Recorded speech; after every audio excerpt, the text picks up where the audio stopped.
క్యూనెన్ న్యూస్కు స్వాగతం. వేల్పూర్ రెవెన్యూ పరిధిలోని శ్రీ గోవింద సాయి దివ్య యోగాశ్రమంలో శనివారం రోజు విశ్వ కళ్యాణార్థమై బహుళ మహాయజ్ఞాన్ని అత్యంత వైభవంగా నిర్వహించారు. ఇట్టి యజ్ఞానికి యజ్ఞికులుగా నిజామాబాద్ జిల్లా కేంద్రానికి చెందిన ప్రముఖ వేద పండితులు సతీష్ రాఘవేంద్రాచారి మరియు ముప్కాల్ మండలంలోని రెంజర్ల గ్రామానికి చెందిన నాగరాజు, నాగేష్, రాధా ప్రహ్లాద్లు యజ్ఞం నిర్వహించారు. శ్రీ శ్రీ శ్రీ గోవిందగిరి స్వామి వారి ప్రియ శిష్యులు, బెంగళూరుకు చెందిన ప్రముఖ వ్యక్తిత్వ వికాస నిపుణులు, ప్రముఖ ఆధ్యాత్మిక ప్రవచనకర్త శ్రీ రాఘవేంద్ర స్వామీజీ నేతృత్వంలో నిర్వహింపబడిన మహాయజ్ఞంలో ఆలయంలో ప్రతి గురువారం మరియు పౌర్ణమి రోజున సేవలందించే సేవకులకు మరియు లోక కళ్యాణార్థమై ఈ యజ్ఞం నిర్వహించడం జరిగిందని ఆలయ అభివృద్ధి కమిటీ సభ్యులు తెలిపారు. ఇట్టి యజ్ఞంలో వివిధ గ్రామాలకు చెందిన మహిళా సాయి సేవకులు, గోవిందగిరి స్వామివారి శిష్యులు తదితరులు పాల్గొన్నారు.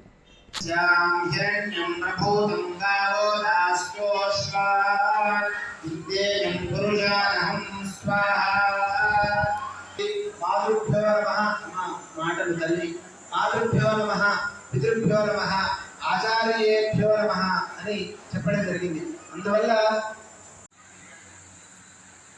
ఇప్పుడు సేపు ఆచార్యులు మాట్లాడాను. వీళ్ళు ఆచార్యుల శ్రీమతి కాలం శారదమ్మ ఆరోగ్యానికి చిన్నగా రెండు విచారాలు చెప్పి ఉందని ఆయన తల్లికి ప్రార్థిస్తే ఇప్పుడు వాళ్ళు ఇక్కడ లక్ష్మీనారాయణ స్వరూపంగా వచ్చిన వాళ్ళు కూడా చిన్నగా రెండు మాట్లాడతారు, విందాము.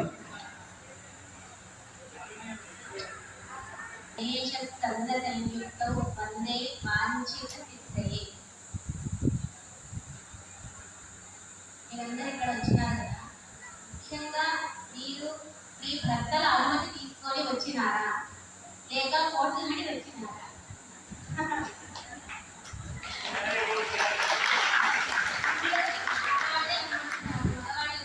కొంతమంది మాత్రమే కనిపిస్తున్నారు. మనము ఏ కార్యము చేసినా ఏది చేసినా మనని మగవాళ్ళు బంధించి పెట్టినారన్న భావనలో ఎవరు ఉండకండి. ఖచ్చితంగా వాళ్ళకి అనుకూలంగా మనం ఉండాలి, మనకు అనుకూలంగా వాళ్ళు ఉంటారు. మీరు ఎక్కడికి వెళ్ళినా ఏమి అనుమతి తీసుకొని వెళ్ళండి. ఆడదానికి గురువు. పోట్లాడండి, ఖచ్చితంగా పోట్లాడండి, మంచి కోసం పోట్లాడండి. మీ భర్త ధర్మ మార్గాన్ని బదిలీ వేరే మార్గంలో వెళ్తుంటే పోట్లాడండి, కానీ ధర్మ మార్గంలో ఉన్నప్పుడు మాత్రం పోట్లాడకండి. ఆశ్రమానికి మీ భర్తలను కూడా తీసుకొని రండి. ఇదే నా మాట. ఎప్పుడైతే పూర్ణాహుతి చేసుకుంటామో అప్పుడే ఆ యొక్క కార్యము పరిపూర్ణం అవుతుంది అని ఆ పేరే పూర్ణాహుతి అని.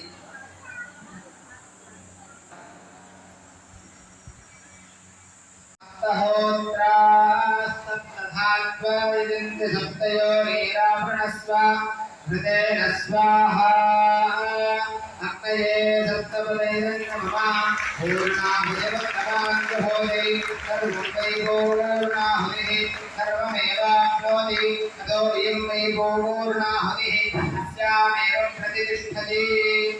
ఓం చంచమే వయశ్చమే ప్రియంచమే కామశ్చమే కామశ్చమే దోషమే భద్రంచమే శ్రేయశ్చమే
నవగ్రహ దేవతల విధంగా కోమాలను ప్రత్యేకంగా ఒక్కొక్క విభాగంలో మనం చేసుకున్నాం.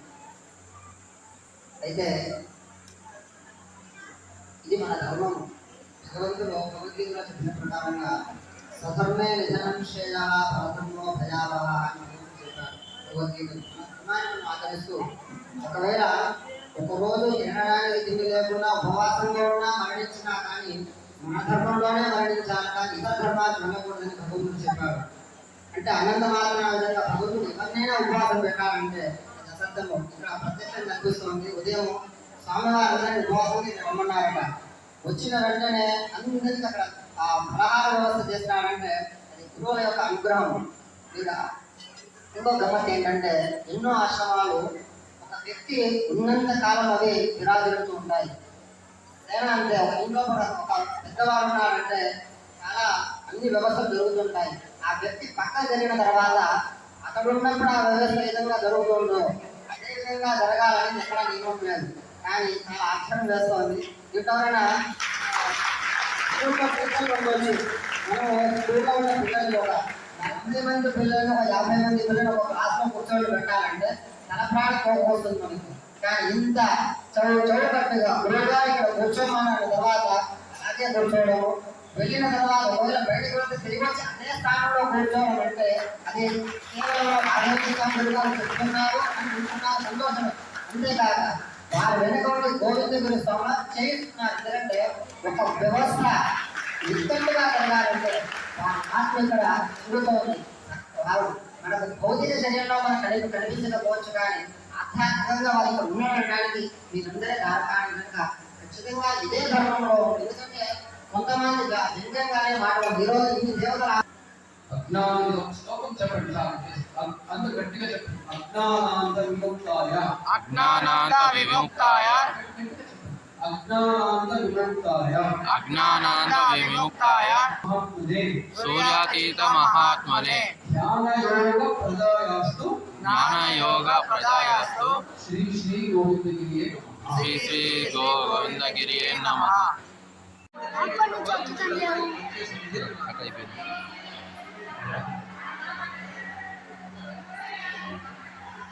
స్వామీజీ సంకల్పం చాలా ముందుకు అయితే శ్రీరామకు సందర్భంగా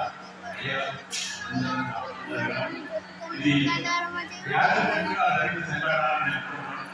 అది ఇక్కడ ఈ ముగ్గురు కలిసారు, మాట్లాడారు. ఇక్కడికి రాగలమా ఈ రాజాగా ఇక్కడికి రావడం చాలా విషయం. ఇక్కడ ఉన్న శిష్యులు వారి సేవకులు వారి చాలా చాలా అదృష్టవంతులు భావిస్తూ ఉన్నాం. ఈ ఎప్పుడైతే ఇక్కడ వచ్చారో ఇక్కడ లక్ష్మీనారాయణుడు పుట్టిపడే ఇక్కడ ఉంది. అలాగే ఈ ప్రోగ్రాం అయితే ఈ కార్యక్రమం జరుగుతున్న ఈ ఎంతవరకు ఫలితం ఉంటుంది, అందరికీ ఎలాంటి ఫలితం ఉన్నది ఆచార్య గారు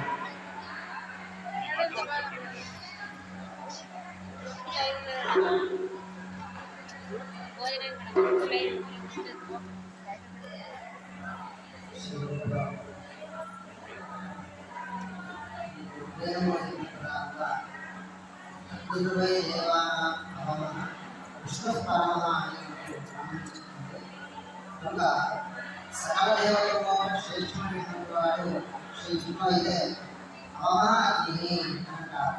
ఎందుకనగా సర్వదేవతలకు ప్రీతి చెందాలంటే యుద్ధ రూపంగానే వాళ్ళకి ప్రీతి చేయాలి.